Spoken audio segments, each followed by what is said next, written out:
Hi everyone, before watching the video, please give me a like and subscribe. Thank you very much. It started as a simple game of truth or dare. I sent a photo of a box of ultra-thin condoms to my girlfriend.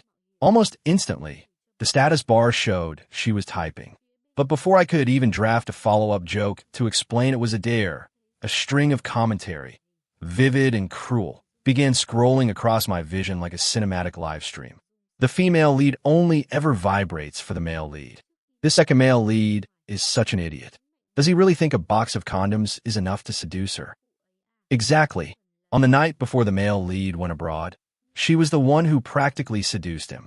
As for this poor guy, she's just using him to satisfy her physiological needs. Nothing more. I froze. On my screen, the typing notification flickered for 3 solid minutes. Slowly, I hit the unsend button. I typed a single sentence, sent that to the wrong person. It wasn't meant for you. In that moment, the world around me seemed to hit a pause button. My friends, huddled around the table, stared at me with wide eyes.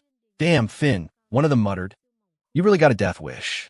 We were all expecting to see the school's ice queen blushing and racing over here to meet you. Instead, you just handed her a green hat and slapped it on your own head. The guy who suggested the dare, sending a photo of 0.01 millimeters ultra-thin protection, was my best friend. He knew I was dead set on marrying Serafina. He thought the dare would be a harmless way to test her feelings, to see her rare, flustered side. He never expected me to burn the bridge down. Look, Finn, he said, sounding worried. Senior Serafina is crazy about you. But even so, you can't play her like that. Do you remember how hard you worked to win her over?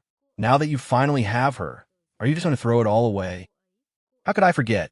Serafina was the crown jewel of St. Jude's University, a medical genius and a sheltered princess of the prestigious Sterling family.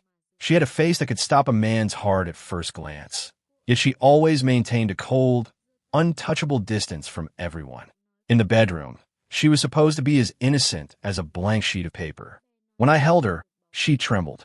When I kissed her, her eyes would brim with tears. When passion finally took hold, the corners of her eyes would turn a feverish, sickly red. I would often find myself stopping just to look at her, overwhelmed by her fragility. She would always turn her face away in shame, shielding her wet eyes with her hand. Even her voice would quiver. Finn, don't look. It's embarrassing. My friends told me I had found a treasure. I secretly felt like the luckiest man alive. But only now, through the scrolling text of a system, did I realize that someone so pure and cold could be capable of such utter, frantic madness in someone else's bed.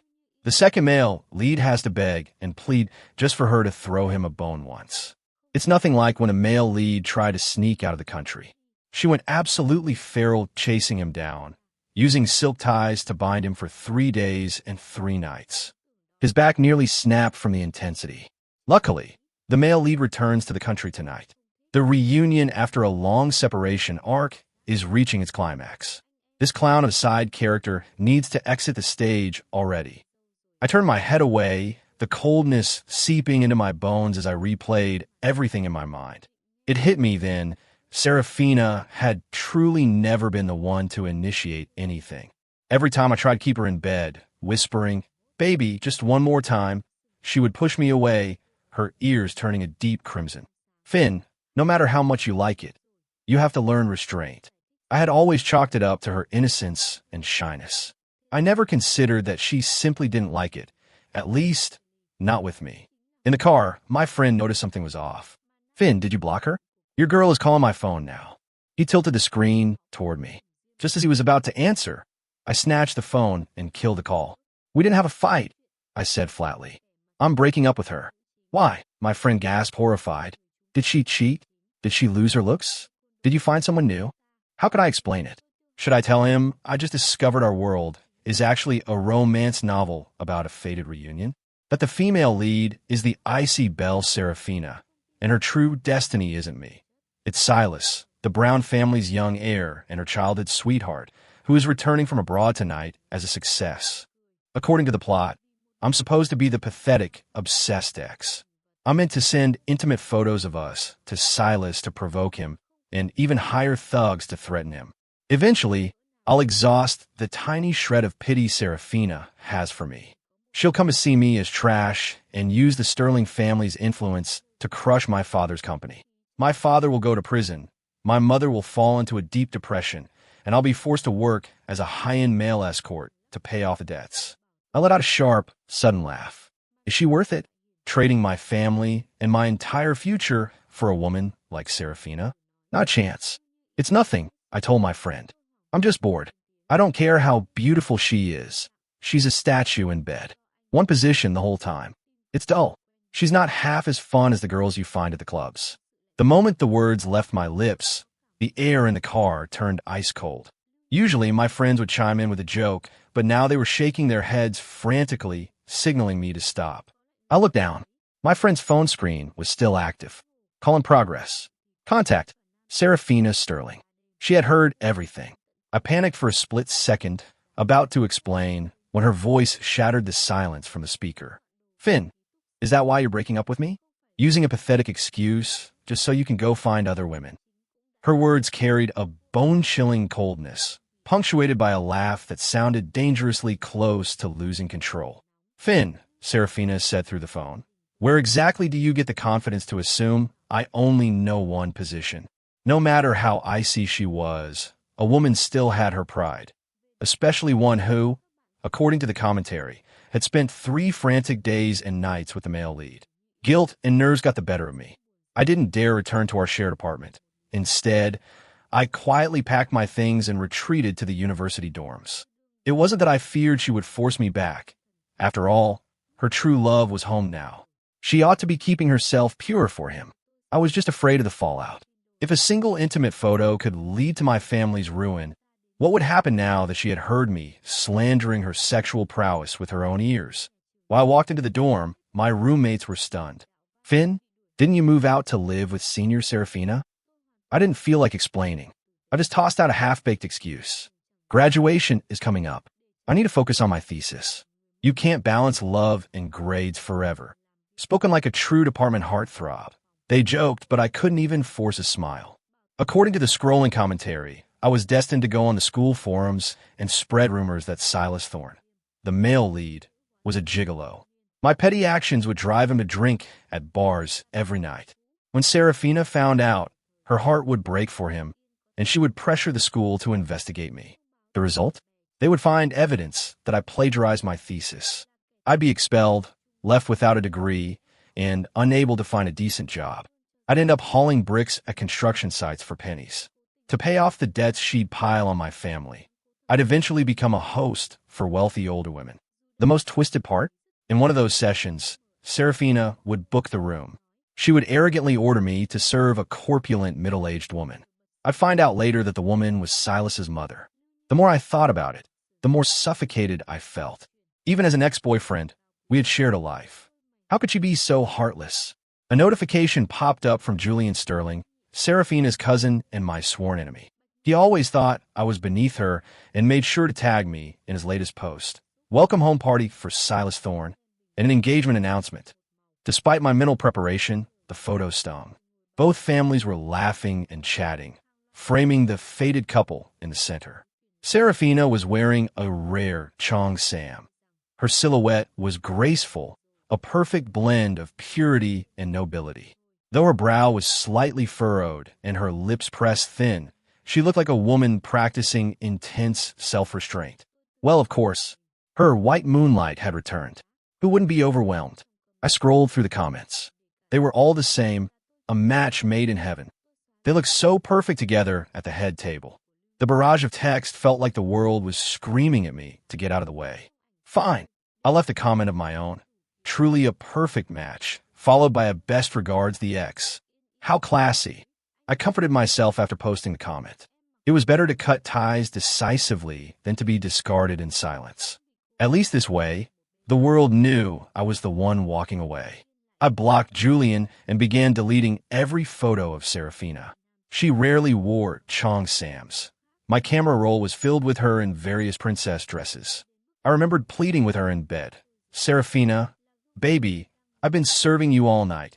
Can't you wear a Chong Sam for me, just once? Even the hair stick I gave her had been tossed aside back then.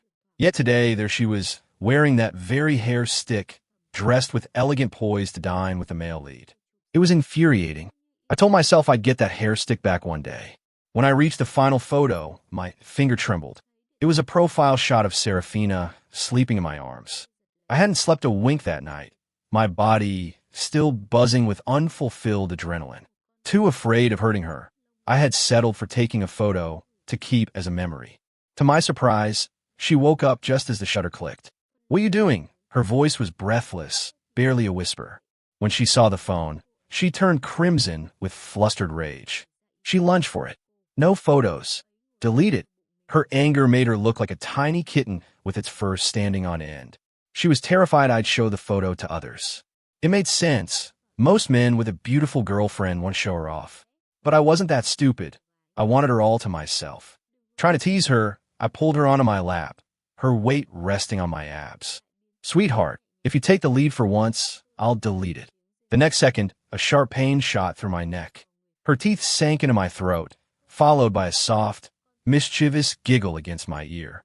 "Big brother, don't you regret this?" Bit by bit, the biting turned to kissing, then to a gentle, tantalizing licking. It wasn't until a muffled groan escaped my lips that I realized just how terrifyingly Serafina could torment a person. She was the cat, and I was the mouse scurrying beneath her, unable to escape, yet unable to die. I gripped her waist so hard the veins on my hands bulged. "Baby, are you trying to kill me?" I pleaded, unable to take any more. That was the only time I ever saw a spark of total loss of control in her eyes. I nearly blacked out from exhaustion. As I drifted off, she nipped my ear as a parting punishment. "You can look at it yourself, but don't you dare send it to anyone else." The intimate photo the commentary mentioned was likely this one. I took a deep breath and pressed delete. This time, I chose to be the one to retreat first. Suddenly, there was a knock on the dorm door. My roommate walked in carrying a cardboard box. "Finn, Senior Serafina, asked me to bring this to you." She just dropped it off and left immediately. In the past, she would always wait for my confirmation, whispering a soft goodnight across the balcony. But the box she sent was full of my things, my razor, aftershave, and even the essential oils I use to help me sleep.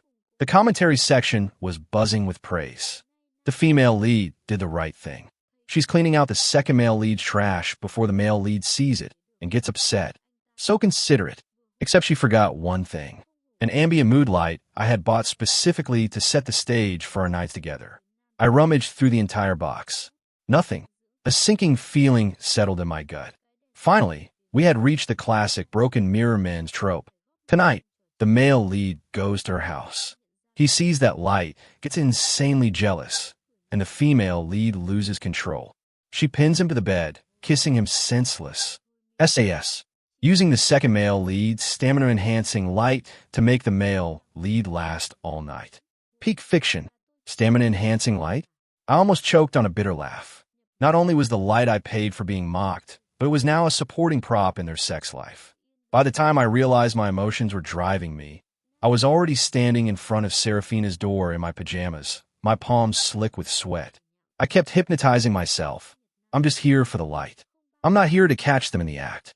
I definitely don't have lingering feelings. After all, I'm the one who dumped her. It was hilarious, really. The male lead was back. She would have changed the passcode by now. The screen was filled with comments mocking me. Try the male lead's birthday. March 9th, 26. Fine, I'll try it.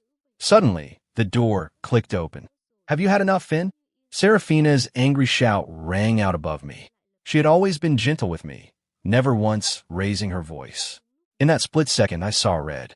A wave of fury and grievance washed over me.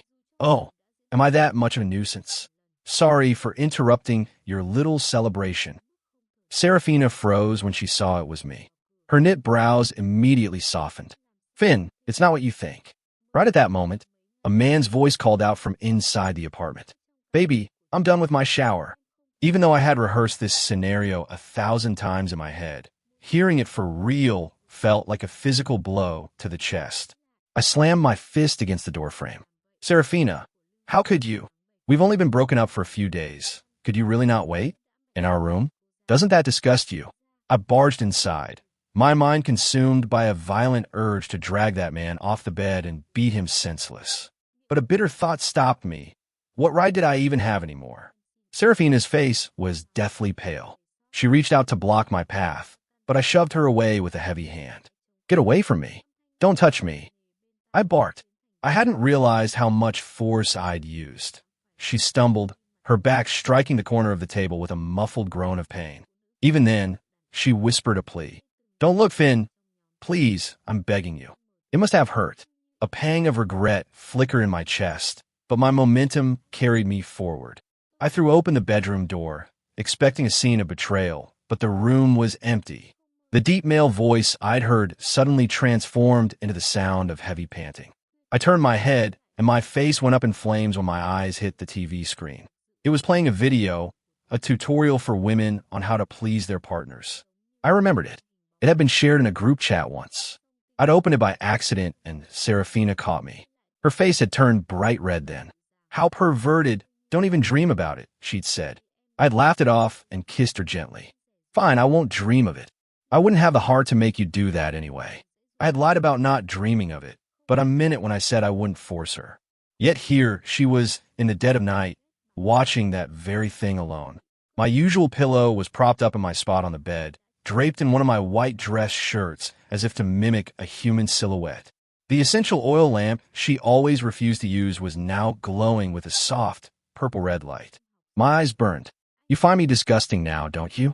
You think I'm cheap, Serafina said, her voice small and fragile as she realized her secret was out. Without you, I can't sleep. She hung her head, her voice dripping with self-loathing. I'm so boring. My body is useless. It's only been a month, and you're already bored. You threw me away. But Finn, I can learn. Her eyes were bloodshot as she stepped closer, burying her face in my chest, her entire body trembling. I learned so much tonight. Don't judge me before you've even tried it. Okay? I'm smart. I'll learn everything quickly. You know that. Her tears soaked into my shirt. My mind was a tangled mess of confusion. I told her I was bored, and she didn't get angry. I accused her of cheating, and she didn't lose her temper. Instead, she had stayed home alone, quietly studying things she had always despised. When I didn't speak, she began to kiss me clumsily. The faint scent of alcohol drifted from her mouth. Her technique was chaotic, lacking any rhythm, like a small, desperate animal biting and nuzzling in a frantic rush. My body reacted almost instantly. I was on the verge of losing myself to her when a string of commentary scrolled across my vision. The female lead is just using him as a vent because she's frustrated with the male lead. She hasn't realized her true feelings yet. They just reunited tonight. Having pent-up desire is normal. Guess why she was never proactive with a second male lead before, but suddenly is tonight. Those cold, black words sent my heart plummeting. In the past, Serafina had been like a robot in bed, only following my lead. Even turning over required me to coax her. She was never like this, drowning in unreleased hunger. I gritted my teeth and bit down hard on her tongue as it tangled with mine, then shoved her away. Do you not like me being proactive? Serafina snapped back to reality, letting out a self-deprecating laugh as she licked a drop of blood from her lip. I knew it. You don't like it when I take control. I didn't answer. I snatched my dress shirt off the bed and killed the power to the essential oil lamp. Serafina's eyes tracked my every move. You want everything to be under your control, she whispered. You just want me to be obedient, to hand the leash over to you. I only look up when you tell me to kneel. Now you suddenly say you don't want me anymore? Do I not even have the right to follow you? I grabbed the lamp. Go find the person who actually wants you. As I slammed the door, I heard her teeth grinding in fury behind me. In your eyes, am I just a dog that anyone can whistle for? The commentary flickered again. The second male lead is playing hard to get, but he's just digging his own grave. Only I knew the truth. I just wanted my family to have a peaceful ending. The Sterling family's power was too vast. I didn't have the courage to gamble on Serafina's heart. Crushing me would be as easy as crushing an ant to her. The only thing I could do was let go. I didn't expect Silas Thorne to find me. I was waiting for someone in a cafe when he sat down opposite me, without a word. Has anyone ever told you that you and I look very much alike? Of course. The second male lead is always just a stand-in for the white moonlight. I looked at him coldly. I know. I'm your body double, apparently. Silas wasn't angry. He looked me up and down. A few days ago, I went to Seraphina's place. I have to say that lamp. He paused, a smirk playing on his lips. She was incredibly excited. She wrapped herself around me and wouldn't let go. No matter what I did, she wouldn't let me leave. Silas loosened his tie, revealing a glaring red hickey on his neck. But he didn't know I could see the commentary scrolling past. Isn't the male lead losing a bit of dignity by lying like this? I remember that night. The female lead didn't do anything to him. Why is he blaming the second male lead? It's because the second male lead's brain is stuck. He stopped creating drama, so the female lead can't figure out her own heart. The male lead had to take matters into his own hands and lie. So now the blame is being shifted to me?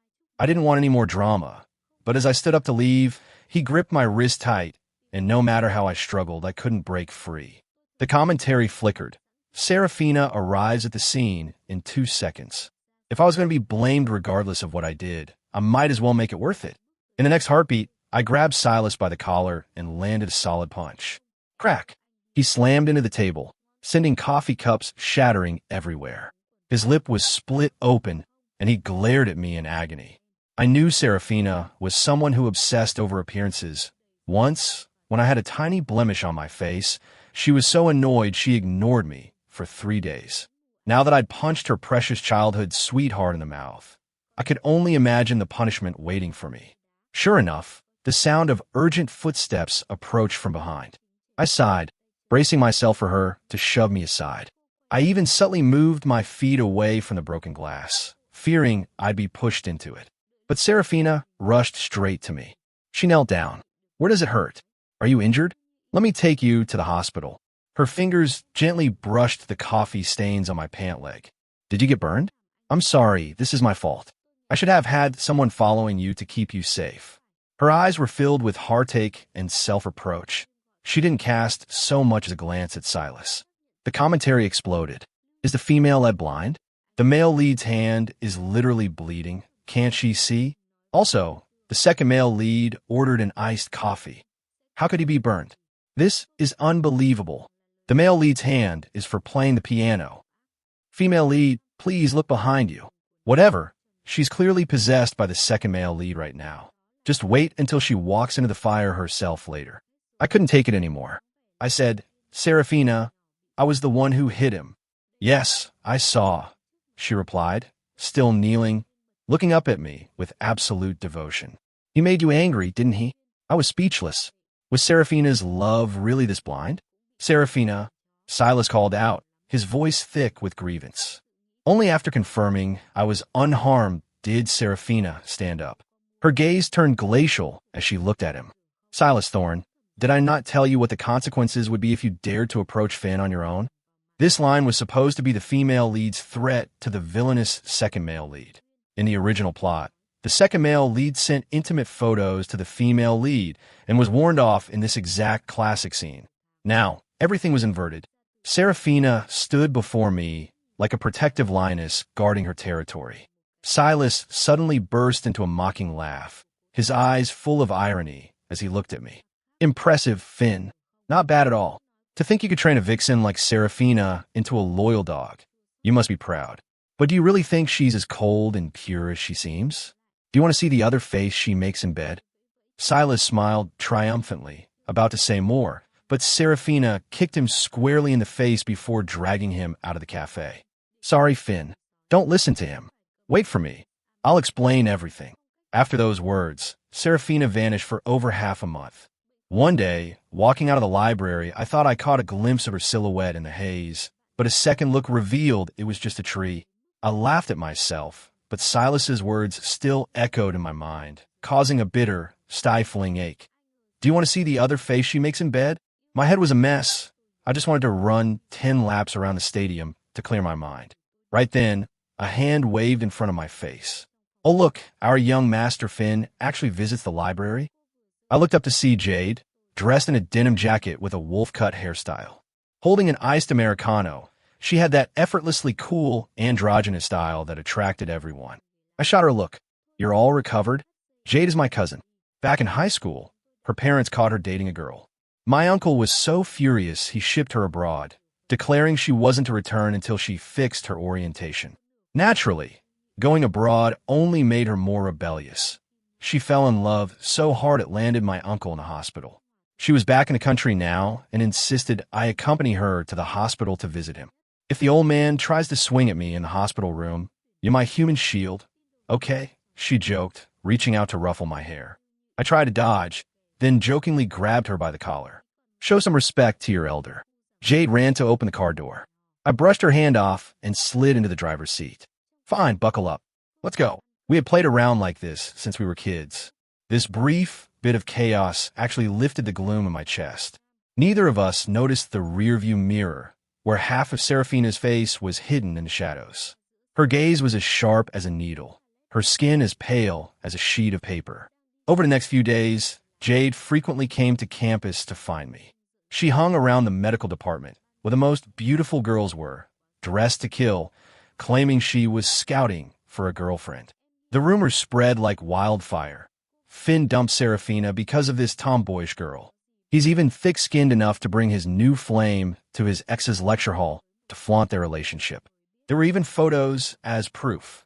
In the cafeteria, while Jade was eating, her hair kept falling in her eyes, so she asked me to tie it back for her. The commentary section split into two camps. Half were cursing me as a scumbag, while the other half were aggressively shipping us. What was I supposed to do? Grab a megaphone and scream in the middle of the quad? She's my cousin, and she's into girls. That afternoon, while we were walking, Jade suddenly turned around. Finn, do you feel like someone's watching us? It's giving me the creeps. It's the stadium in broad daylight, I said, kicking a pebble. You've been watching too many horror movies. No, I seriously think someone is stalking us. She tilted her head, scanning the surroundings. Seeing nothing unusual, she shrugged and hooked her arm through mine.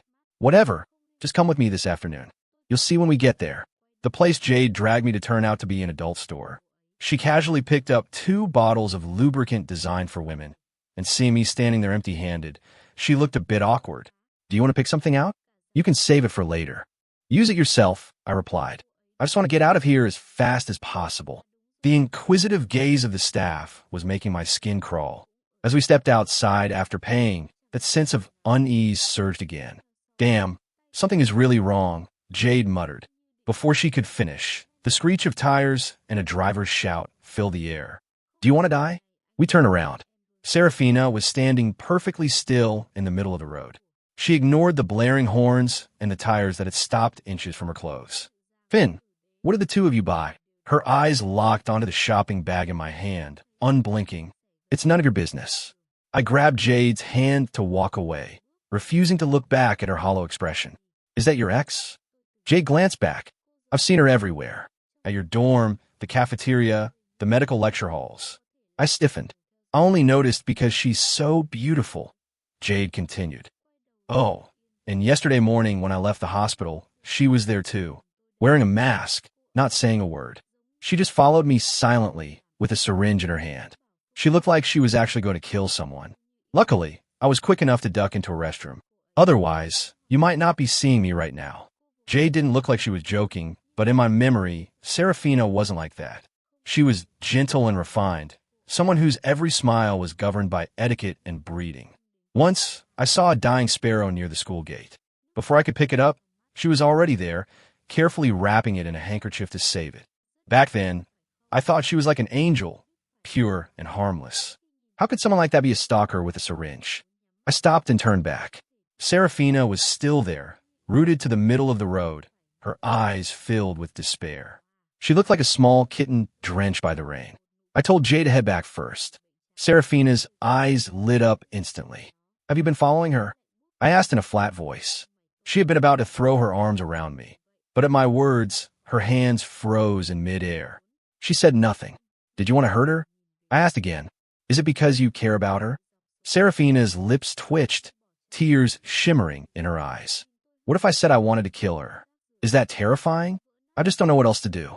Every time I see her with you, I just want to close my eyes forever. I couldn't believe my ears. Seraphina, you weren't like this before. Are you talking about that sparrow? She interrupted, her lips curling into a twisted, sickly smile. It's because you were looking at it back then. Her ice-cold fingers brushed against my brow. Finn, I didn't do that out of compassion. I just wanted your eyes to stay on me forever. A shiver raced down my spine. I almost bolted. Serafina stood there, watching me recoil as if her touch were toxic. She looked like she was shattering into a million pieces, her voice trembling. Just tell me, you chose her because she's better at those positions than I am? Because she knows how to please you? If you say it's true, I'll believe it. She let out a soft, hollow laugh. I understand now. I saw her raise her hand to wipe her eyes, her knuckles drenched in tears. A heavy weight pressed against my chest. I had made her cry again. I had once promised her that, outside of the bedroom, I would never let her shed a single tear as long as I lived. Suddenly, a comment flickered across the screen. Is the female lead finally giving up? Thank God the second male lead kept pushing her toward the male lead, or we'd never get our happy ending. But wait, why does the second male lead look so miserable? He looks like he's about to cry. I immediately turned away, not wanting anyone to see the look on my face. A week later, Jade told me she was heading back abroad and asked if I wanted to go with her. Graduation was near, so I agreed. On the way to the airport, Jade asked, "Do you still love your ex?" I couldn't answer. If it weren't for that reunion plot, would I have ever broken up with her? Obviously not. Serafina was perfect. Her looks, her mind, her soul, everything about her was exactly my type. I sighed. Asking was pointless. Suddenly, Jade turned to me with a serious expression. There's something I need to set straight. I checked the hospital security footage. The person with the syringe that day, it wasn't your ex-girlfriend. It was someone else. It was too dark. I misidentified her. I'm sorry. What? I was stunned. Jade apologized profusely. I watched the video. The person who knocked that psycho out with a brick was actually your ex. She took a hit to her right arm for me, too. She fought back hard. My mind flashed back to the moment I pushed Serafina away, the look on her face, and her devastated question. Do you only care about her? I wanted to reach back in time and slap myself. Serafina was so fragile, so afraid of pain. Even a tiny scratch would usually send her crying into my chest. That day, she must have been in so much pain.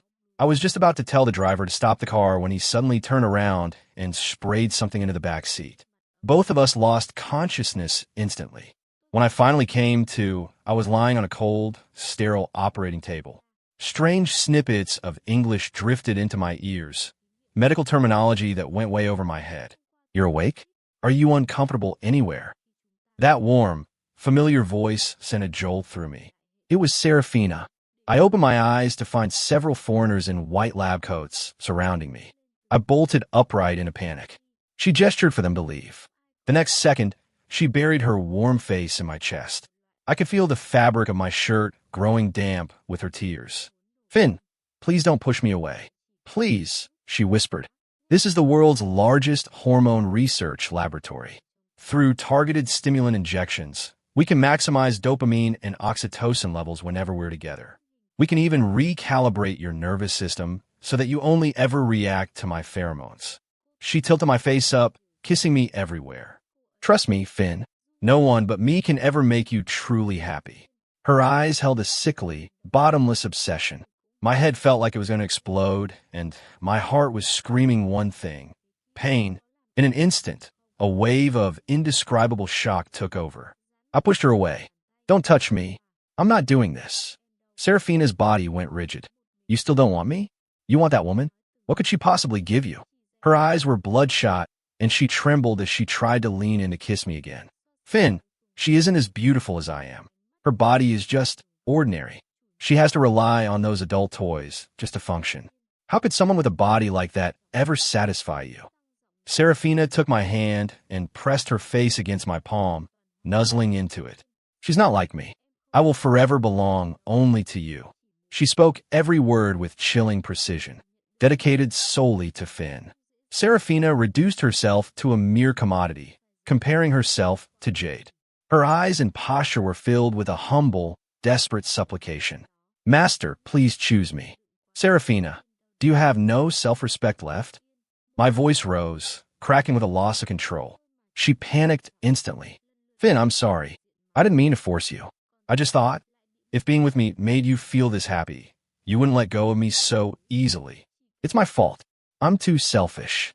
In truth, I didn't blame her. It was just that at that moment, the heart I had guarded for so long suddenly throbbed with an unbearable ache. Serafina, a woman once so proud, had become so cautious and fragile because of me, losing her dignity time and time again just to bow before me. And there I was, trapped in a vague script without a clue, thinking that abandoning her was the simplest choice. I had forgotten that she, who knew nothing of plots or systems, would also feel the pain. I let out a resigned sigh. Serafina, if this world is a classic reunion novel, and you are destined to fall back in love with Silas, what am I supposed to do? Right now, you're with me perhaps because you can't accept that I pushed you away. Or maybe you just haven't realized your true feelings yet. Serafina stared at me, seemingly trying to digest my words. Then, she took my hand and pressed it against her heart. Do you hear that? It says it only loves you. It was like that before, it's like that now, and it will be even more so in the future. Finn, your hypothesis is wrong. The premise of mending a broken mirror is that there was love to begin with. But I never loved Silas. How could I ever love him again? Before I could react, I blurted out, "You don't love him?" Suddenly, her grip on my wrist tightened, only for her to let go immediately with a look of self-loathing. She dropped to one knee on the floor, her head bowed, not daring to look at me. When I was 17, Silas drugged me. I froze in shock. Her voice turned hoarse. The dose was high. I've forgotten many details, but I remember it was disgusting. So disgusting I just wanted to kill him. When I woke up the next morning, I was in the ICU. The injuries all over my body were self-inflicted. I did it to stay conscious. She continued. The rumors outside said I left the country because of a broken heart. The tabloids saying the Sterling and Thorne families are merging through marriage? All lies. It was all to cover up the truth. Serafina let out a cold, hollow laugh. I really did almost kill him. She didn't elaborate on the rest. She only remembered that man acting like a dog, clutching her hem and begging. Serafina, I was wrong. Serafina's eyes were like ice. It was true. Finn always said she was good. But once someone crossed her limit, she was more ruthless than anyone. If the Thorne family hadn't stepped in to beg for mercy, Silas certainly wouldn't have survived more than 3 days at her hands. After returning to the country, Serafina suffered from a psychosomatic skin allergy. She felt dirty, falling into such a deep breakdown that she once used a blade to mar her own skin, hoping that new, untainted skin would grow in its place. Even after the wounds healed, the pain lingered like the unbearable sting of 1,000 ants. That lasted until a summer afternoon when Finn appeared. "Miss, are you unwell? Do you need me to take you to the hospital?" The young man took her by the wrist, helping her up from the ground. In that moment, Serafina felt as though she had grasped a lifesaver. She craved Finn's touch. She loved the way his hands played over her, caressing her entire body. Most of all, she loved when he wrapped his arms around her, as she willingly placed her most vulnerable self into his hands. When her body would melt like water and an uncontrollable moan would escape her lips, she would press his hand down in fear. "Don't move anymore, please." And Finn would look at her gently. "Baby, whatever you say." On her 22nd birthday, Serafina put on the cheongsam Finn loved and tucked the hair stick he gave her into her hair. While he slept soundly, she secretly measured his finger for a custom-made ring. She had decided to propose. She never expected Silas to return. He told her, "Serafina, I actually filmed a video that day. Guess what? If Finn sees it, will he still want you? When he sees you in that hotel room, driven mad by the drugs." No, Finn couldn't know. He liked her clean and composed. Serafina regretted it deeply. Years ago abroad, she should have ignored her elders' warnings and killed Silas then and there. Fortunately, it wasn't too late. Serafina looked up, her face pale, looking like someone abandoned by the entire world. "Finn, I'm clean. He used so much of that drug, but I hurt myself just to keep a shred of my sanity. When he tried to get close, I nearly bit his throat out. Silas didn't dare try again." She looked at me, tears streaming down her face. "I'm clean. Please believe me. Don't leave me." The commentary section exploded in a frenzy. Is the author insane? Such a massive plot twist, and they just used indescribable to make us think the worst? The male lead is a literal psychopath. He needs to die. The female lead is so pitiful. Honey, you aren't dirty. The only dirty ones are those vile men. Second male lead, stop pushing her away. She can't live without you. Just hug her, please. She's literally about to break. Serafina was telling the truth. Her first time belonged to me, just as mine belonged to her. During our intimate moments, I had noticed small, faint scars on her skin, like delicate willow leaves scattered across her body. I had stopped then, stroking them with heartache. When I asked her what happened, Serafina had covered my eyes. It's just my constitution. One scratch and it leaves a scar. If you don't like it, I'll have them removed. Not long after, her skin had indeed become flawlessly smooth again. I didn't care about the plot anymore. I reached down and cupped Serafina's face, kissing her over and over to wipe away her tears. My love, no one is abandoning you. Her eyelashes fluttered, still damp with moisture. Her gaze was locked onto mine, intense and unwavering. You can't regret this, Finn. Without you, I'll die. I won't regret it. But you have to promise me, no more hurting yourself. My fingertip traced her lower lip, pressing down gently. And this has to stop, too. More than once, I had seen her bite her lip until it bled whenever she was upset. Don't bite yourself anymore. I couldn't help it. I wanted to kiss her. My finger grew damp as her pink tongue occasionally flicked against it, giving it a playful, soft nip. My face flushed. Who told you to hold back? I teased, pretending to be annoyed. Why are you like a little kitten, scratching and biting people at the same time? Serafina suddenly sat up, straddling me. Fine, then I'm your little kitten. Her kisses trailed from the corner of my mouth downward. We were in a narrow surgical bay in a foreign lab. The mere thought of it made the air feel thick and heavy. Fortunately, without her command, no one dared to enter.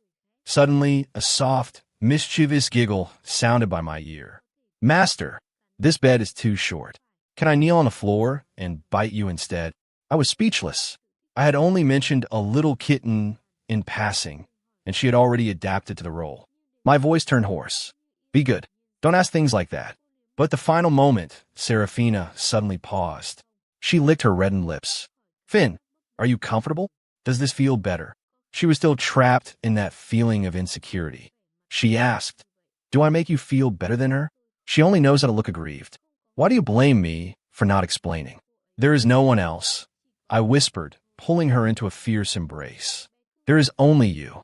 Serafina, my beautiful, precious girl. Serafina froze for a moment, appearing to savor every syllable of those words. Only me. At those 3 words, Serafina's obsidian dark eyes instantly ignited. If she had a cat's tail, it would surely be standing straight up in excitement right now. How could any other woman be as clean as me? Her soft head nuzzled into the crook of my neck as she giggled. Her mischievous hands traveled down from my abs. Besides, I've learned so many things. Why don't you find out for yourself? She truly lived up to her reputation as a genius student. After that marathon session, the 2 of us slept through a day and a night, until Jade's phone started ringing off the hook. Damn it, I'm in Africa. A furious scream erupted from the other end of the line, directed at Serafina. Just then, the main culprit walked in carrying a glass of milk. You're awake? Are you tired? She leaned in to kiss me. I quickly moved the phone away. Serafina, where exactly did you send my sister? Serafina awkwardly rubbed her nose. Oh, that. I only found out this morning that she's your cousin. Don't worry, I just sent her abroad for a little vacation. Just to relax. On the other end, Jade roared, vacation my ass. I woke up and my ID and passport were gone. And the best part? Serafina arranged for 3 massive, muscular guys to take care of me. My poor sister is gay. Good Lord. Serafina, you just wait, Jade threatened. When you 2 go to meet the family, I'm going to be the first one to object. Serafina looked genuinely panicked. I tossed the phone to her. You caused this, you fix it. Jade cursed for a solid half hour. It wasn't until Serafina promised to send a private jet to pick her up immediately, and that the pilot would be a legendary goddess of the aviation world, that Jade finally relented and promised not to tell my parents. After hanging up, I wrapped my arms around her waist. Sweetheart, where do you even know an aviation goddess? I tracked down Jade's high school crush, Serafina admitted. She's currently the youngest female captain at Southern Airlines. I nodded. So you're trying to Mend the broken mirror? Seraphina's brow furrowed. She flipped over and pinned me down, nipping my collarbone. Don't you ever say that phrase again. I rubbed the tooth marks she left behind, smiling. The faint red marks scattered across her skin really did make her look like a little kitten. When my friends heard that Seraphina and I had made up, they jokingly asked for the reason. I couldn't hide it all, so I gave them a brief summary of what I'd seen on the scrolling commentary. What about me? What was my role, my best friend? Han asked eagerly. I shrugged. You were just the villainous sidekick to the antagonist. Your family went bankrupt, and I was planning to use you. Then you were going to get caught in Seraphina's crosshairs. Your dad, terrified of offending the Sterling family, forced you to marry a 50-year-old woman. Damn, he swore at the sky. The plot had me serving wine at my own wedding while my wife drank it all. I came home to a drunk old lady. The frustration is real. Back at the apartment, Seraphina poured me some honey water, trying to coax me to bathe and sleep. I suddenly pushed her away. I haven't finished my thesis yet. I can't sleep. This time, I have to come up with something truly original. Don't you dare report me for plagiarism, you wicked woman. Tears started streaming down my face, mostly the alcohol talking. Seraphina was stunned. She frantically wiped my tears. Don't cry. Who would dare force you to serve wine? I'll have him killed, okay? I looked up at her. What if it was you? Seraphina's eyes narrowed gently, her expression incredibly serious. Then I would kill myself. After my shower, she said she had a gift for me. She had planned to wait until I was sober, but changed her mind, thinking now might be more appropriate. I sat on the bed, and Seraphina climbed into my lap, taking my hand. Together, we opened the gift box resting on her knees. Is it a necklace? I asked as I untied the ribbon. Almost, she whispered. Open it. Inside was a choker. I was completely dazed. Seraphina took my hand and guided it toward her graceful, swan-like neck. Finn, help me put it on. I couldn't help but swallow hard. Why so shy? Her eyes were brimming with amusement.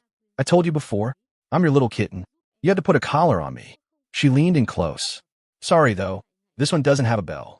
It's a bit too noisy. The metal clasp shut with a soft click. My throat went bone dry. I couldn't stop myself from swallowing hard. Seraphina was truly, breathtakingly beautiful. My fingers deliberately brushed against the collar. Wasn't this supposed to be a gift for me? I teased. And yet you're the one wearing it. Don't be in such a rush. Seraphina leaned in and planted a soft kiss on my wrist. This bracelet and the collar are a set. I looked down as she solemnly fastened a bracelet onto my wrist. The collar has a microchip, she explained. Hidden inside are several tiny needles. The trigger is right here on your bracelet.